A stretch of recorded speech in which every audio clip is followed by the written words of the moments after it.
Tumbak juga ya.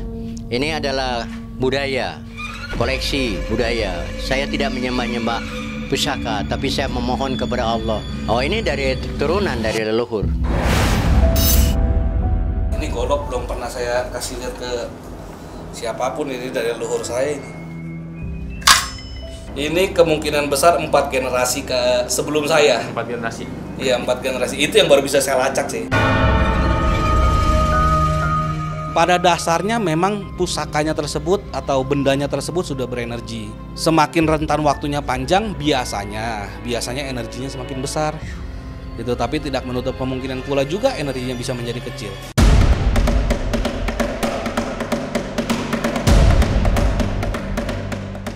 Datang ke Sumedang, bertemulah dengan Abah Idudur Rahman, seorang spiritualis dan dalang wayang golek yang sangat istimewa.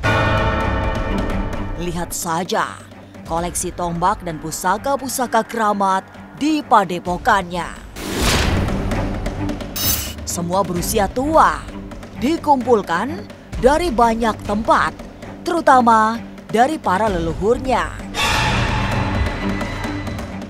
Tapi benarkah pusaka-pusaka itu sering berulah sendiri?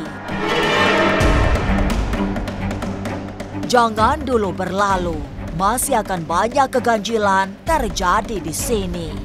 Dan jangan lupa subscribe, like, share, dan komen agar tak ada yang terasa ganjil di sekitar Anda.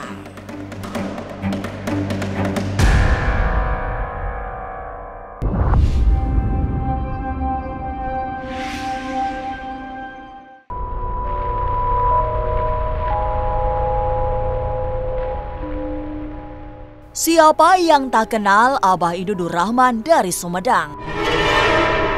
Wajahnya mulai dikenal saat kediamannya dijadikan tempat uji nyali tayang di televisi. Rumah Abah Idu yang berada di tengah-tengah perkampungan, di dalamnya menyimpan ratusan tombak dipajang di dinding padepokan. Ruangan demi ruangan diisi oleh benda-benda mistik yang terasa sangat keramat. Tidak sembarang orang berani memasuki selasar yang berisi kamar-kamar pusaka itu.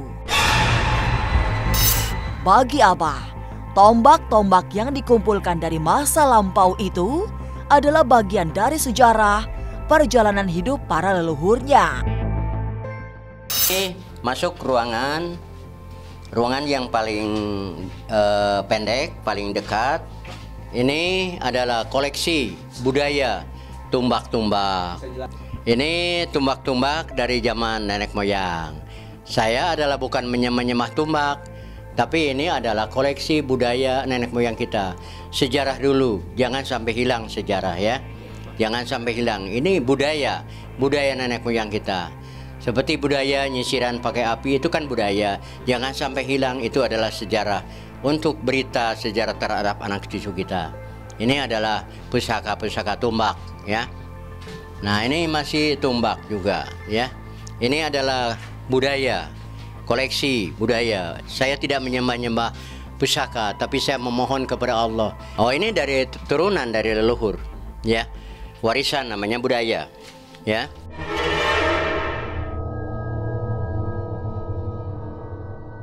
Di antara jajaran tombak dan pusaka-pusaka keramat, di sebuah ruangan yang temaram, Abah Idu juga menyimpan patung Semar dalam ukuran besar.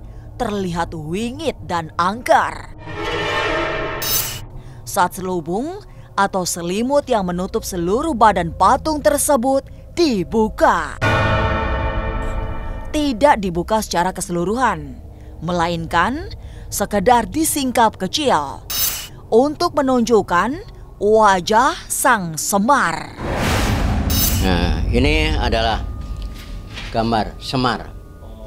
Ini budaya, karena Abah dalang wayang golek.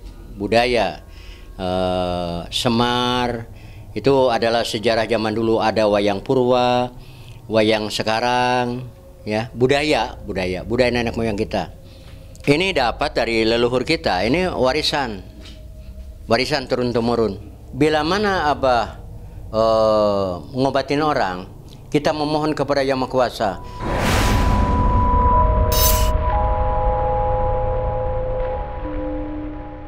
Menjauh dari patung Sang Ismaya, Abah Ido mengajak ke ruangan lain yang terasa lebih angker. Seluruh dinding juga masih dihiasi dengan banyak pusaka, selain tokoh-tokoh wayang golek. Lalu yang paling menonjol dari penglihatan adalah batu berukuran besar yang seperti memancarkan aura mistik. Ini budaya. Ini batu. Batu apa sih Pak kalau di Ini kalau batu, Allah Maha Pencipta bumi, langit, surga, neraka, gunung-gunung, lautan, bentang, bulan, matahari. Kalau manusia kan tidak mungkin bikin matahari. Oh, itu mah ini memang kalau datang itu adalah kita doa berarti dikabul. Kadang-kadang bergerak, kadang-kadang tidak bergerak. Kalau kita dikabul berarti kita harus percaya rukun iman. Satu, percaya ke Allahnya, ke kitab-kitabnya, ke malaikat-malaikatnya, ke rasul-rasulnya. Di alam dunia yang wajib beribadah adalah jin dan manusia. Ini makan namanya budaya. Bukan budaya sulap, bukan menjelekkan masalah sulap, itu adalah budaya. Jangan menjelekkan seseorang. Kita harus saling mengangkat.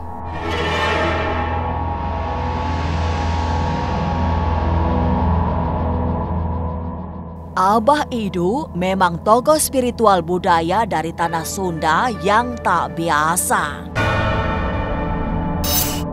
Pengetahuannya tentang spiritual juga tinggi, sehingga banyak benda-benda mistik menjadi koleksinya. Lalu, bagaimana dengan Suhu Chung? Benarkah ia juga mengoleksi pusaka-pusaka ampuh dari masa silam?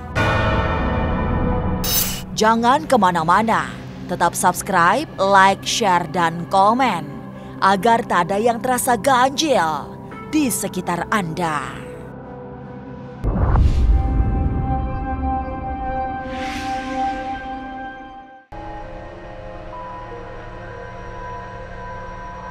Meninggalkan Sumedang, bergerak ke sebuah sudut kota Jakarta. Inilah Suhu Chung yang tak kalah lengkap koleksi pusakanya. Dan yang pertama ditunjukkan adalah golok kuno yang sudah berusia ratusan tahun.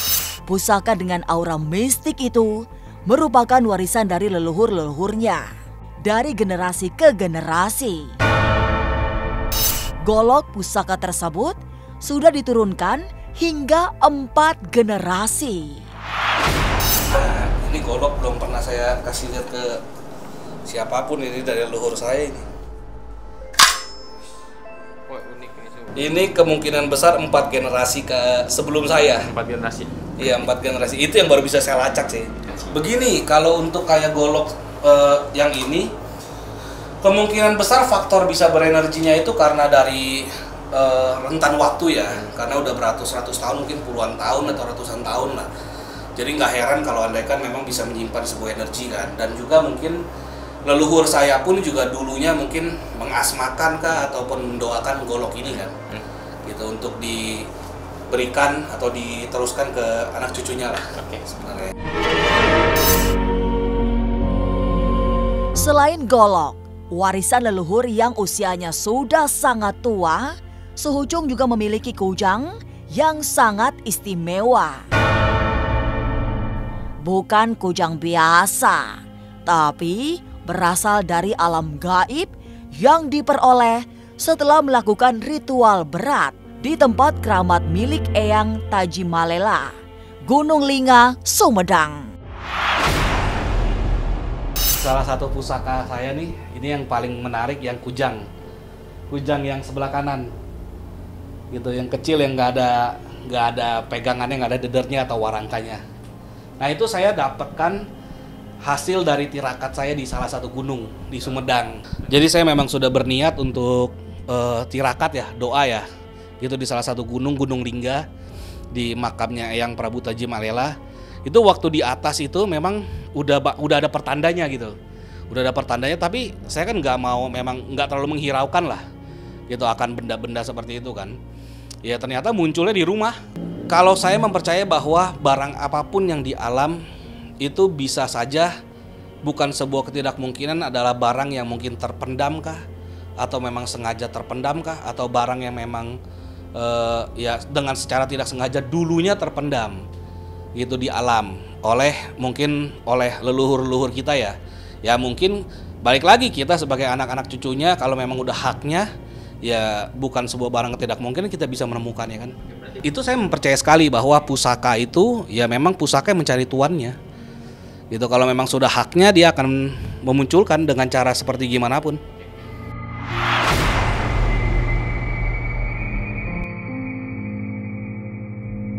Koleksi lain yang tak kalah menarik adalah Dwisula, tangguh atau era pembuatannya. Diperkirakan di zaman Kesultanan Cirebon. Dari bentuknya yang kokoh dengan tongkat tombak sangat panjang, bisa ditelusuri jejak tombak tersebut sebagai senjata perang. Ada energi yang sangat kuat dan cenderung panas.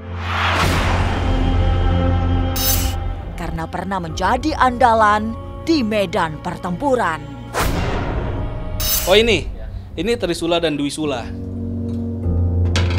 Nah, ini pusaka yang mungkin dari tangguhnya dulu Cirebonan ya. Ini dari Cirebon. Cirebonan seingat saya ini. Tuh, jadi ini mungkin ini mungkin pusaka yang dulunya lebih dikhususkan atau dititik beratkan ke pemakaiannya ke arah perang ya, gitu. Makanya bentuknya pun seperti ini kan. Pada dasarnya memang pusakanya tersebut atau bendanya tersebut sudah berenergi, gitu. Dan semakin rentan waktunya panjang, biasanya energinya semakin besar, gitu. Tapi tidak menutup kemungkinan pula juga energinya bisa menjadi kecil. Tapi kecil kemungkinannya.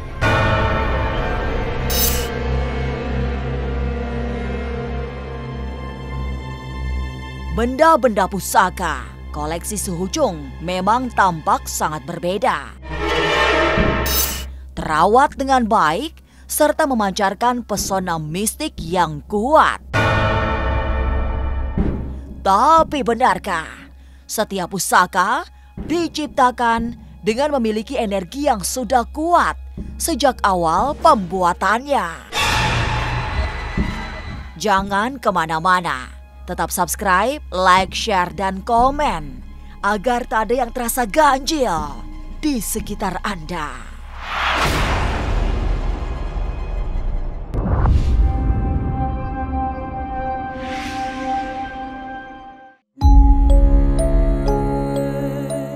Pusaka tua yang sangat langka membawa kita semua bergerak ke ufuk masa silam.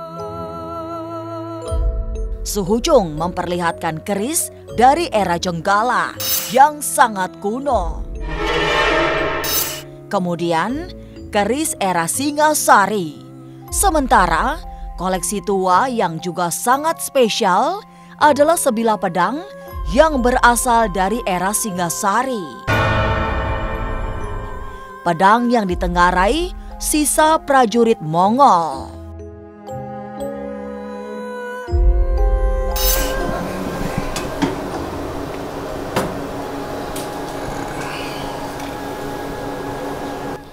Nah, jadi kalau untuk pedang ini, kalau dari luar sih saya lihat ini ya, kemungkinan entah ada adopsi dari Mongol kah ataupun dari Timur Tengah ya, gitu. Tapi mungkin kita lihat dari bilahnya deh. Tuh. Nah, ini kalau dari bilahnya, mungkin kita lihat memang udah tua ya, benar-benar tua gitu. Nah, ini kan kita bisa lihat nih ada kayak grafiran bulan kan, gitu. Makanya dari sisi sini atau faktor ini saya bisa menyimpulkan ini antara Mongol atau Timur Tengah, karena bukan Timur Tengah doang yang memang ada simbol bulan, Mongol sekalipun ada. Dan bahkan dari karakter bilahnya sekalipun mungkin antara Jenggolo atau Singosari atau Majapahit lah. Itu dari kebanyakan Singosari lah. Singosari, Ya. kerajaan Singosari. Singosari dan juga ada, oh nih ada yang Jenggolo nih, saya kasih lihat betok Jenggolo deh. Nah ini kebetulan ada yang di luar nih, betok Jenggolo. Nah ini salah satu bentuk dari pusaka ataupun warisan leluhur kita ya. Nah ini kan kalau Jenggolo mungkin karakternya, ciri-cirinya gandiknya agak tebal ya gitu, dan dari karakter besinya pun kelihatan besi tua kan.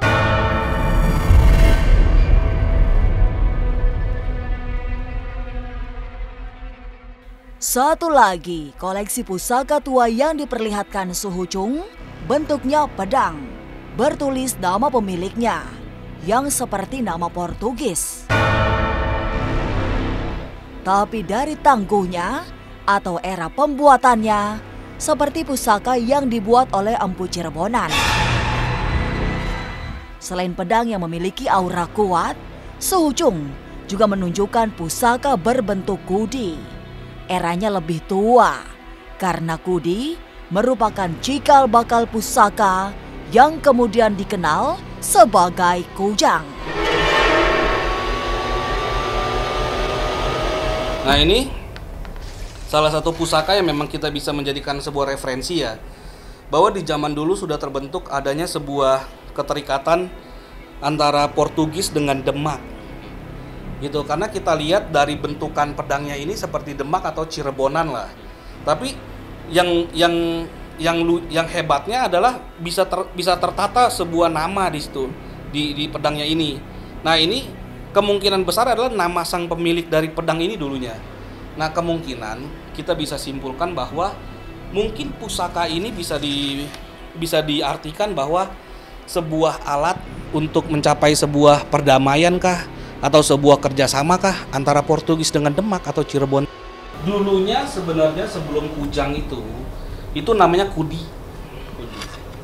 Nah ini dia nih bentuk dulu sebelum kujang gitu. Ini kemungkinan besar tangguhnya Singosari gitu. Dulu sebelum kujang namanya kudi. Kudi itu alat untuk pertanian ya sebenarnya. Nah ketika memang mungkin kita tambahkan dengan babat Sunda dikit ya, waktu zaman Prabu Siliwangi itu kan dicari sebagai sebuah simbolik lah gitu. Makanya diadopsinya kujang atau kudi tadi, ditambahkan unsur hyang menjadi kudi hyang, ya kita sebut sekarang kujang.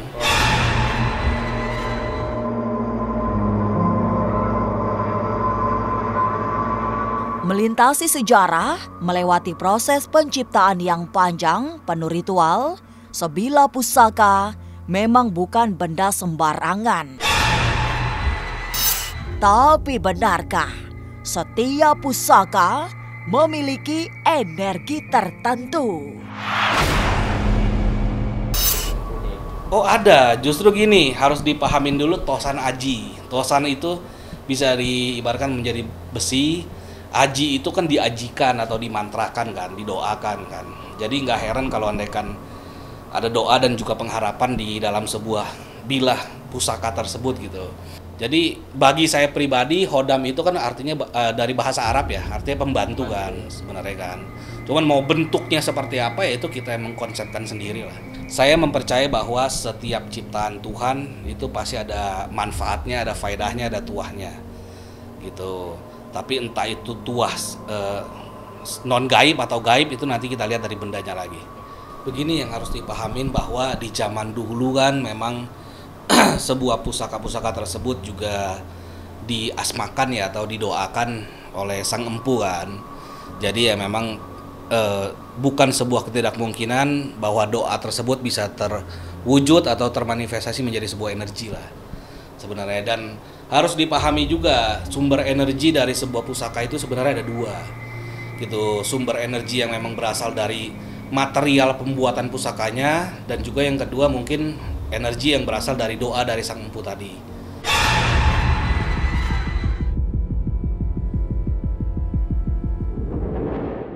Sebilah pusaka memang tidak sekedar benda kosong tanpa makna. Selalu ada tuah selain simbol dan filosofi tinggi dari pusaka warisan leluhur. Oleh sebab berasal dari masa yang sangat jauh di kesilaman. Energi sebuah pusaka menjadi sangat kuat yang mesti dipahami secara hati-hati. Inilah ganjil yang akan menguak berbagai misteri di alam nyata dan tak kasat mata. Sampai jumpa pada episode selanjutnya dengan kisah-kisah ganjil setiap hari Senin, Kamis, dan Jumat pukul 5 sore. Tapi sebelumnya, jangan lupa subscribe, like, share, dan komen agar tak ada yang terasa ganjil di sekitar Anda.